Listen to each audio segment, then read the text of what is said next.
morning, and thank you for stopping by for another song tutorial here on the couch. Boy, do we have a good one for you today. You've been requesting Alice in Chains, and today's song, Nutshell, is from the 1994 EP Jar of Flies, the first EP in history to debut at #1 on Billboard's Hot 200 chart. While never released as a single, Nutshell is widely regarded by both fans and critics as one of the band's best songs.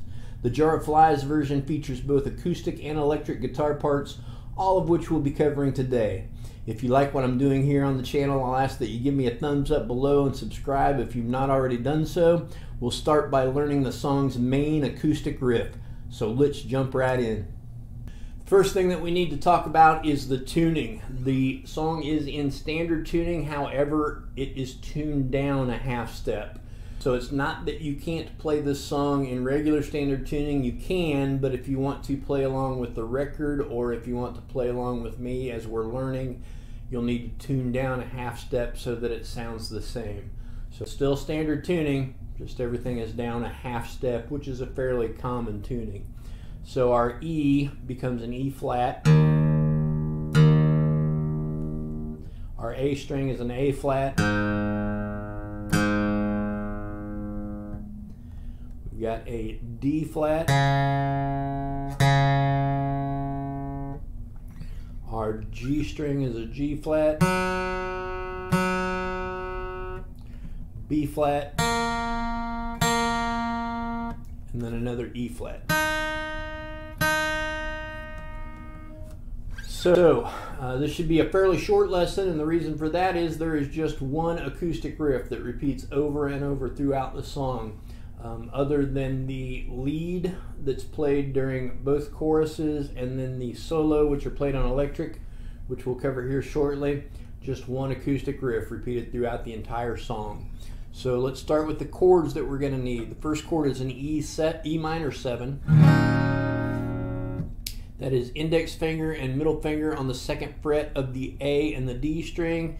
My ring finger is on the 3rd fret of the B string.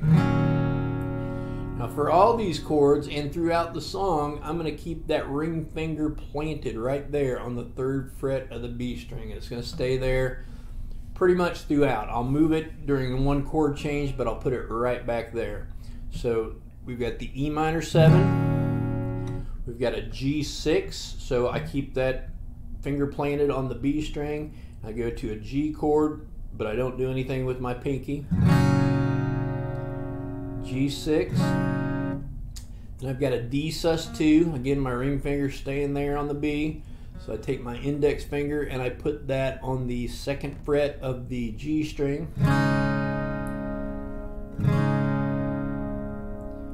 And then we've got a C add 9. So index finger on the 2nd fret of the D, middle finger on the 3rd fret of the A string, C add 9. And just for one quick moment in the riff, we're going to take our pinky and we're also going to stick that on the 3rd fret of the E string, just for one beat as we're passing through, and I'll show you that in just a minute. So the song starts out like this with like 3 quick chord changes.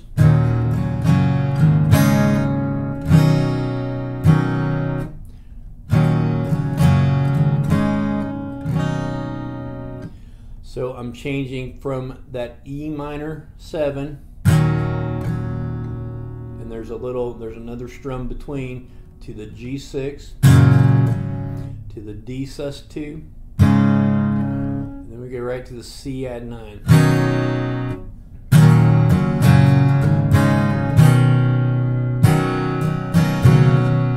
And then here come the embellishments.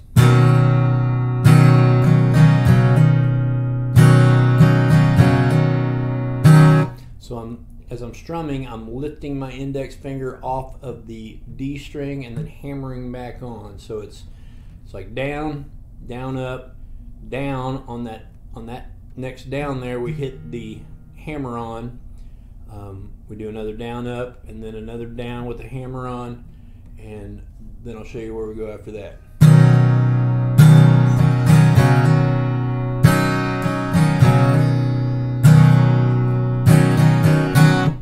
That's where we stick our pinky on the 3rd fret of the E string. Back to the E, and this is where I pull my ring finger off just because it's the way my hands work. You don't have to. If you can leave it planted there, and even if you can leave your pinky planted there when you change, that's fine too. We go right back to it and back to the chord changes.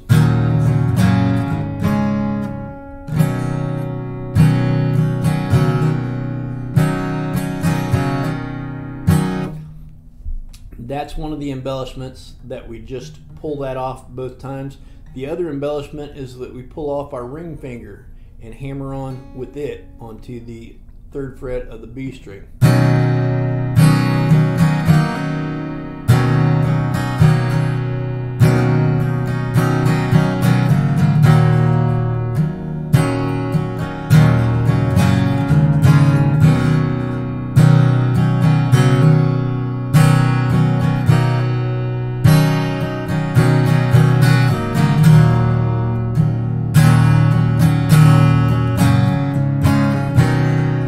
So sometimes during the song, sometimes as he's playing through that, he doesn't do any embellishment.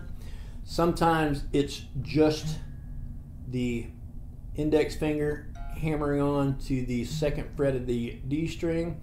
Sometimes it's just the ring finger hammering on to the 3rd fret of the B string.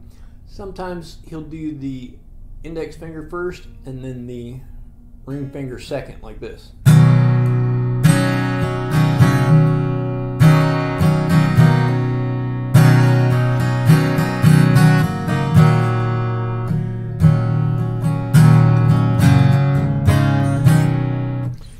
Kind of an odd little rhythm there. I've heard other people say that. Jerry Cantrell is a completely self-taught player. He's fantastic, but he makes simple stuff sound really good. And I guess in a similar way, not that I'm fantastic because I'm nowhere near the level of playing that Jerry is, but I'm not very good at time, to tell you the truth. I can't count and play at the same time. And a lot of people can and do, and if you can, you probably should, I guess, but I don't. I just play everything by feel, and I think maybe he does that the same way. So some of his songs, the timing sounds a little odd to people who actually count time.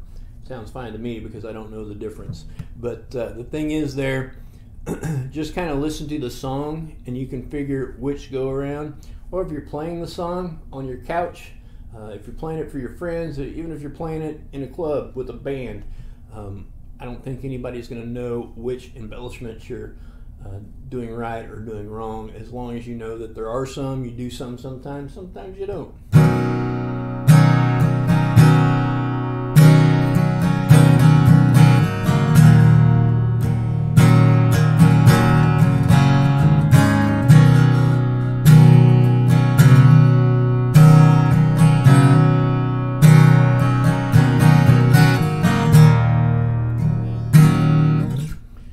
That's really the whole song.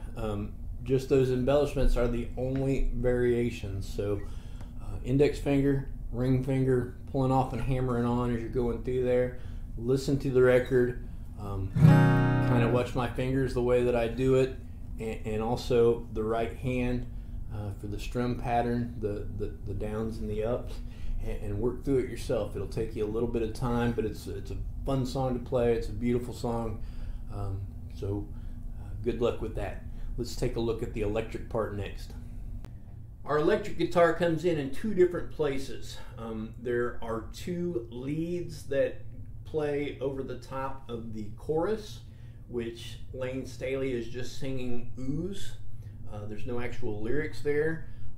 There are 2 licks that are played 2 times during the first and second chorus. The second chorus leads right into the guitar solo. So the first lick is this.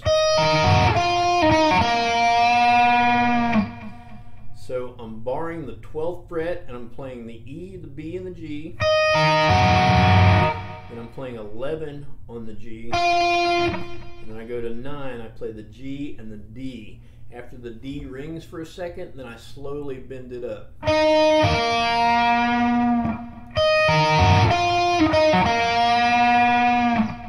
Then then I have this.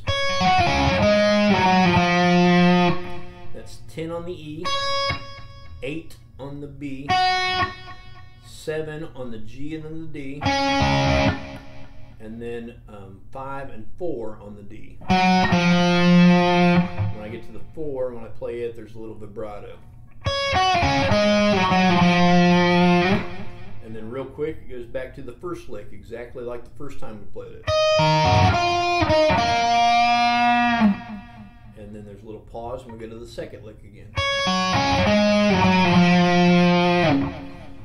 Again, after the first chorus, it goes right back to the next verse. Sings the second verse, second chorus comes in, and we play those same 2 licks, repeat them 2 times, just like we just did.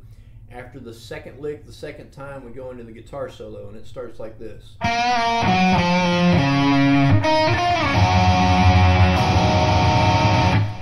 So that's a bend up, and then write it back down on 4 of the G.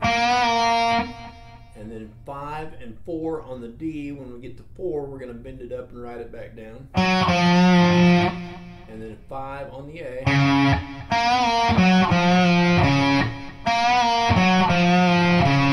A little bit of a rhythm there.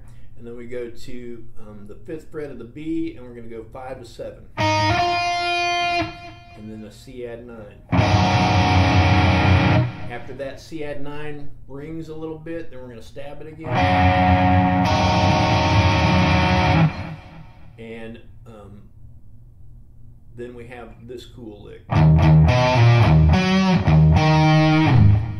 That is, I'm palm muting and chugging on the low E string 2 times on the chug, and then I pull off on the A string from 3 to 2. And then 3 on the E string, and then a chug, and then 5 on the D with a little bit of a bend, a chug, and then 7 on the A string with a little bit of a bend.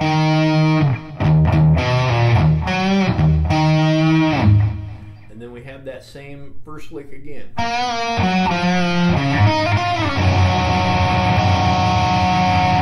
Just like we played it the first time. But coming out of that lick the second time, we have this.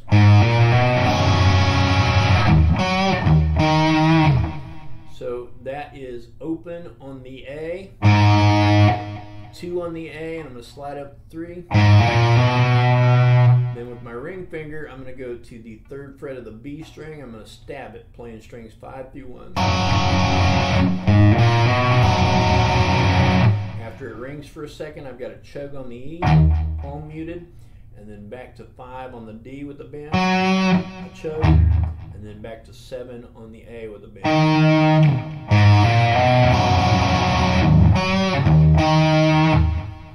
Next, I have this lick.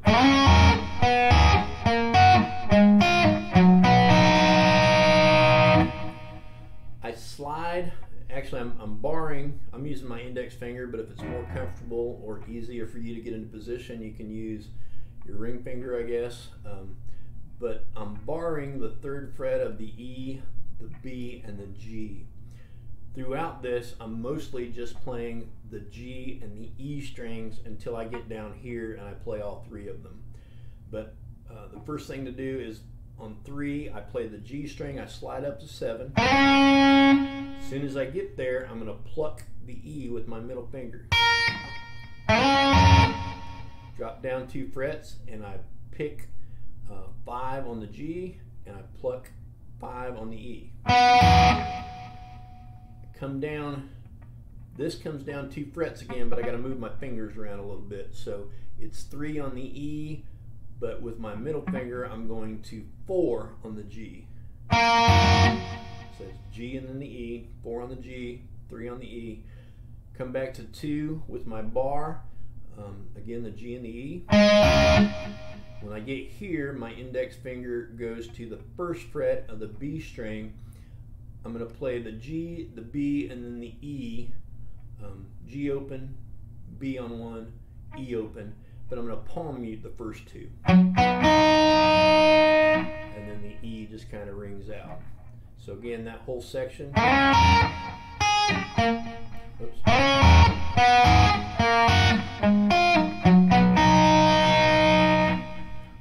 I get done there, I leave that finger on the first fret of the B string because that goes into the next lick. That is 4 times I'm playing the G and the B string. G is open, first fret of the B. Then I come here to 3 and I'm playing the B and the E, just one note, just one double stop there at the 3rd fret. And then I come up to the 5th fret, I'm fretting the 5th fret of the B and I'm playing the E open. Let it ring for a second and then I slide up quickly past the 12th fret.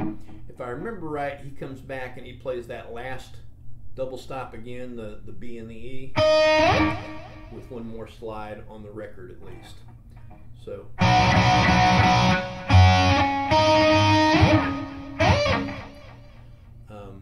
then we go to the 2 real fast licks. That's the first one. That is open on the D, and I'm hammering on to 2 and then hammering on to 4 on the D. And then I go to the G and I do the same thing. Open, hammer on to 2, hammer on to 4. And then I go to the B string. I'm going to play it open, but I'm going to hammer on to 1 and then 3. When I get to the 3, I'm going to pull back off and I'm going to play the 1. So hammer on 1, hammer on 3, pull off 1, pull off open, hammer on back to the 1.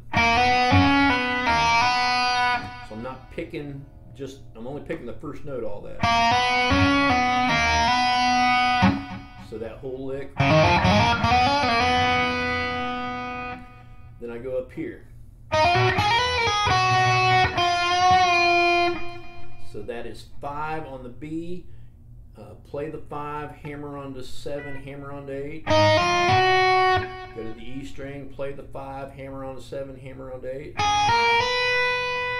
After the 8 plays, I pull back off to 7, pull back off to 5, and then I play 8 on the B. And then 7 on the B, I play. After it rings for a second, I bend it.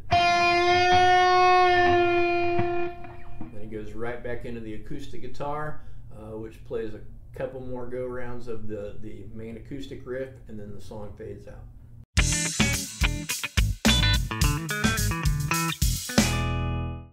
Thank you so much for watching. I hope this video has been beneficial to your guitar journey. If it has, I'll ask that you give me a thumbs up below, and if you've not yet subscribed, please do. There are also affiliate links in the description if you're interested in owning some of the gear that I used in this video. Nutshell is certainly a beautiful but also a very dark song. To be very honest, I've had this request for a while, but I was a little hesitant to teach it, as it is so dark and that's not normally my thing. I will say that during the early 90s I was a huge fan of Alice in Chains. Facelift, Dirt, and Jar of Flies were 3 CDs that I nearly wore out from playing them so much. That was also a very dark period in my life. Like members of the band, my life was awash with addiction and depression. Both Lane Staley, the band's singer, and bassist Mike Starr were overcome by their addictions and are unfortunately no longer with us. By the grace of God, I turned to Jesus Christ in 2017 and was saved after more than 30 years of alcohol and opiate addictions. If you are struggling with these issues, or if you do not yet know Jesus as both Lord and as your personal Savior, I would encourage you to seek Him with all your heart. His word says that if you call on His name and if you believe in your heart that God raised Him from the dead, you will be saved. Again, I thank you very sincerely for watching today, and I do hope to see you back again soon, right here on the couch.